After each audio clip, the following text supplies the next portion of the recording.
Coucou tout le monde, je vous retrouve aujourd'hui pour une page de Art Journal. Donc je suis toujours dans mon agenda et j'ai toujours autant de mal à masquer ce qui est imprimé d'origine.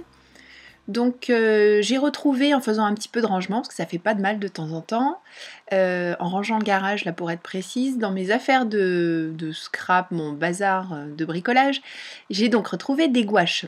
Et là j'utilise de la gouache blanche que je passe sur le gelato que j'avais déjà commencé à passer. Donc j'arrive à couvrir un petit peu plus avec ma gouache, donc je recommence avec mon gelato et je veux faire un paysage, basiquement le ciel et de l'herbe. Comme je n'arrive pas bien à étaler avec le doigt, je prends une lingette, vous savez de ces lingettes, je fais comme Chris, je les garde dans un petit bocal et quand même au bout d'un moment elles finissent par sécher un petit peu, mais je ne les jette pas. Qu'elles soient encore légèrement humides ou complètement sèches, elles sont encore vraiment très très utiles. Voilà, mon fond est terminé. Et là, je vais dessiner des gros champignons. J'avais envie depuis très longtemps de faire des gros champignons rouges, donc je ne vois pas pourquoi je ne me ferais pas ce petit plaisir. Alors dans des chutes de Bristol, je découpe des gros chapeaux de champignons. Alors vite dessinés très basiquement, hein, et avec un gelato rouge, d'un beau rouge que j'adore. Quitte à utiliser du rouge, autant en prendre un beau pétant. Et je le lisse au doigt parce que cette fois-ci j'en ai suffisamment épais pour pouvoir le faire avec les doigts. J'aime bien quand même patouiller un petit peu, j'admets. Avec mes feutres à alcool, je fais ce qui pour moi est une couleur champignon, donc c'est un beige basique. Pour celles qui ont les mêmes que moi, c'est le E31. Et je dessine vite fait les lamelles, donc c'est vraiment juste pour suggérer, il n'y a pas besoin de... Enfin là j'avais pas forcément envie de faire quelque chose d'extrêmement ressemblant, parce que je sais même pas s'il existe des champignons comme ça, parce que c'est un genre de mix entre plusieurs sortes de champignons je pense. Hein. Donc voilà, je fais des choses très très stylisées on va dire.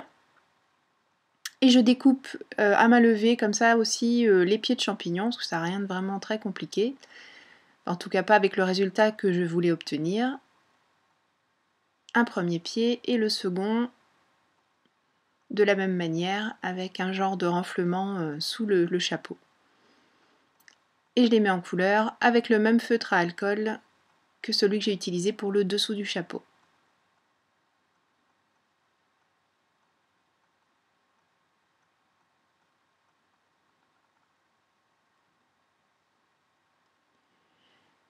Maintenant je veux faire un petit peu d'ombrage, donc je reprends toujours mes feutres à alcool. J'ai passé un petit peu de gel médium mais visiblement pas suffisamment ou pas partout, donc c'était pas une très bonne idée en fait.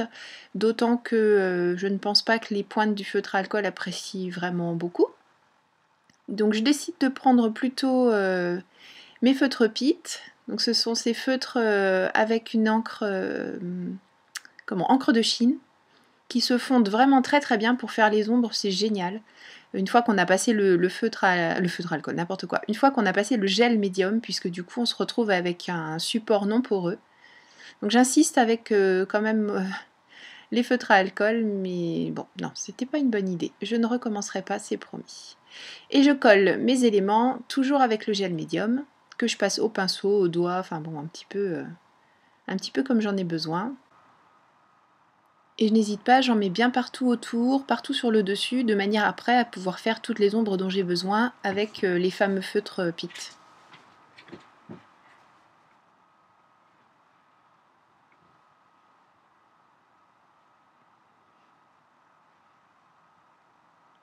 Voilà, j'ai terminé. Je vais maintenant faire un petit peu dans le fond, toujours avec ma gouache, parce que je suis bien contente de l'avoir retrouvée. Et c'est là que je me souviens qu'effectivement, la gouache pour dessiner, c'est pas évident, parce que c'est un média assez, assez difficile à étirer, hein, n'a pas la même facilité de travail qu'avec la peinture acrylique, enfin moi en tout cas. Et je vais faire plus ou moins, en tout cas c'est l'impression que c'est ce que je voulais obtenir, un château dans le fond, dans le paysage, donc gris puisque il est vraiment au loin au loin.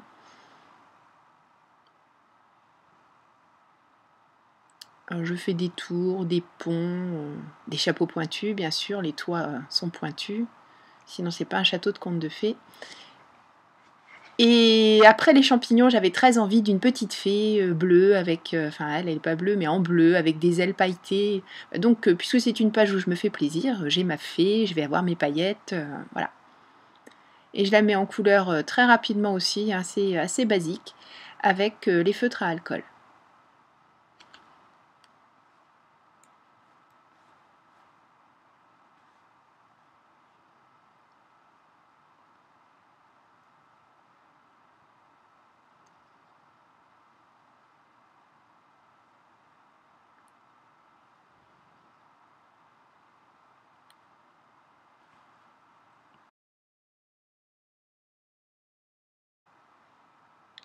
Alors, cette petite fée tout à l'heure viendra prendre place sur un champignon. Je l'ai découpée avec la silhouette au fait, vous vous en doutiez, mais bon, je le précise. La fée, pas le champignon. Comme je trouvais que mon château était un petit peu trop présent quand même, j'ai repassé du gesso pour faire un fond un peu moins précis. Et comme j'avais dépassé sur les champignons, j'ai enlevé avec une lingette un endroit pas trop sec. C'est pour ça qu'au début je peinais un petit peu à enlever le blanc, mais c'est parce que j'avais pas pris le bon côté de la lingette. Et je fais des ombres toujours avec mes feutres à alcool. Donc finalement, une fois qu'il y a assez de gel médium, c'est pas mal le feutre à alcool. Je reprends ma gouache parce que mes champignons rouges, je les voulais avec des gros pois blancs.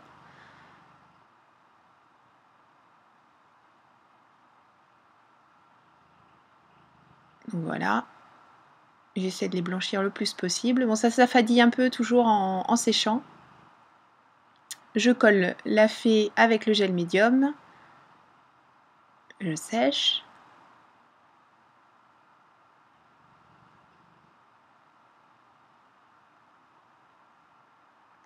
Et je commence à habiller un petit peu l'herbe avec différents tampons de la marque Toga. Enfin non, il y a un Artemio, la planche où les tampons sont noirs c'est Artemio et celle où les tampons sont un peu violet-rouge c'est Toga. Et je passe mon encre, donc c'est différentes teintes de vert d'encre à pigment hein, pour que ça puisse tenir sur le médium. Et là, hérésie, j'ai voulu faire une fourmi sur le champignon, c'est très laid, et un papillon dans le ciel, c'est très moche. Donc en attendant de savoir comment je vais régler tout ça, je m'amuse à faire un peu n'importe quoi, une frise pour encadrer mes pages, au stylo bille, à main levée, comme ça, un petit peu comme ça me vient, des choses tortillées dans tous les sens. Ça doit être un peu comme le fil de mes pensées, c'est tortillé dans tous les sens. Ça ressemble à rien, mais finalement on obtient quelque chose de pas trop mal, donc voilà. Ça me rassure d'une certaine manière. Donc comme je trouve qu'il n'y a pas suffisamment d'herbe, je rajoute des petits pissenlits, vous savez, ceux que quand on est gamin on aime bien souffler dessus, ça s'envole, j'adore ça. Je dis quand on est gamin parce que bon, mais j'aime toujours bien. Et comme je trouve que ça n'est pas assez blanc, en fouillant dans un tiroir, je suis tombée sur mon Posca. Je me suis dit, mais bien sûr, c'est ça qu'il me fallait, mon Posca. Donc voilà, j'ai mes points bien blancs. Cette fois-ci, pas de problème, ça ne s'affadit pas. Donc j'ai réglé le problème de la fourmi, elle a disparu. En attendant de régler le sort du papillon, je fais mes ombres avec mes feutres toujours les pites. Hein. Donc j'utilise le bleu dans le ciel et le vert dans l'herbe. Bon, je pourrais utiliser une seule couleur, le marron par exemple, pour faire un petit peu comme quand on utilise la vintage photo.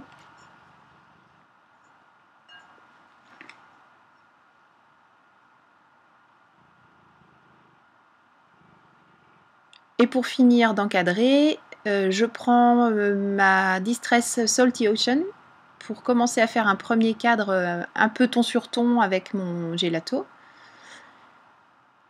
Et pour vraiment terminer mon cadre, je prends une encre bleu marine. Je ne saurais vous dire ce que c'est puisque c'était quelque chose que j'avais récupéré. Il n'y a pas de marque, il n'y a rien. Donc j'imagine que c'est des choses qui font partie un petit peu de certains kits. Enfin je sais pas, on me l'avait donné mais je me souviens plus du tout d'où ça vient. Et je marque mon titre, donc j'ai utilisé la technique de quai Lutin Création. Je vous mettrai en barre d'infos le lien vers sa vidéo où elle nous expliquait comment utiliser nos Dymo pour faire des marques dans du papier classique. Donc là c'est ce que j'ai fait, c'est pas du tout du ruban Dymo, c'est du papier que j'ai découpé à la bonne largeur. Et j'utilise 2 tampons Simon System différents pour mettre un petit peu, habiller un peu ma page. Donc comme c'est féerique, forcément il fallait des étoiles. Toujours avec la fameuse encre bleu marine, qui va bien me tacher mon tampon d'ailleurs, hein, c'est vraiment, je sais pas ce que c'est que cette encre, mais enfin bon. C'est pas très grave, il est propre quand même, et il est réutilisable.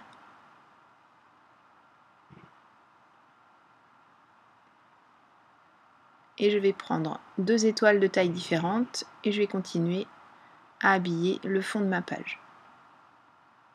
C'est pas toujours évident de travailler avec des épaisseurs différentes parce que ça marque pas toujours comme on voudrait. Et voilà, je suis arrivée au bout de mes pages, je suis bien contente. Entre temps, vous avez vu que le papillon a disparu, caché légèrement sous un nuage. Enfin, je l'ai effacé avec la lingette et j'ai fait un genre de nuage pour cacher un petit peu ce qui pouvait rester éventuellement. Il en reste un tout petit peu, mais franchement, quand on regarde les pages, ça saute pas du tout aux yeux. Il faut regarder exprès en détail.